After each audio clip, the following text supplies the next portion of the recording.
ika-24 na araw ng ika-9 na buwan ng ikalawang taon ng paghahari ni Dario sa Persya, muling nagpahayag kay Hagay si Yahweh na makapangyarihan sa lahat.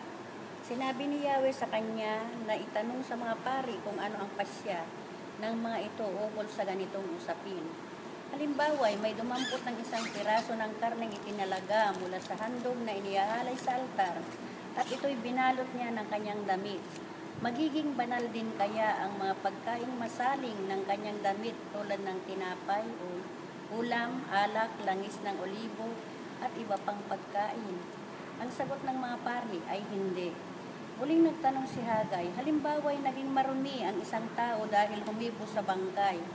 Magiging marumi rin ba ang anumang pagkaing masaling niya?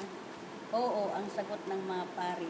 Kaugnay nito, sinabi ni Hagay, ganito rin ang kalagayan ng mga tao sa bansang ito sa harapan ni Yahweh, pati na ang bunga ng kanilang mga gawain. Kaya nga't ang lahat ng handog nila sa altar ay marurumi. Sinabi rin ni Yahweh, pag-isipan ninyong mabuti ang mga pangyayaring magaganap sa inyong buhay mula sa araw na ito.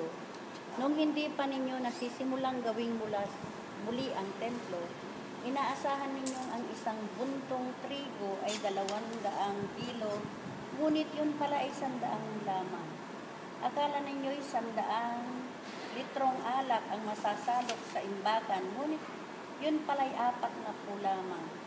Sinalanta ko ang inyong mga pananim sa pamamagitan ng mainit na hangin, amag at pag-ulan ng yelo. Gayon may hindi pa rin kayo nanunibalik sa akin. Ngayon ay ika-24 na araw na ika-9 na buwan at ito ang araw na natapos ang pundasyon ng templo. Bantayan ninyo ang mga susunod na pangyayari. Ubus na ba ang mga pagkaing butil sa kamali? Wala pa bang bunga ang mga puno ng ubas, ng higos, ng granada at ng olibo? Huwag kayong mabahala sapagkat mula ngayon ay pagpapalain ko.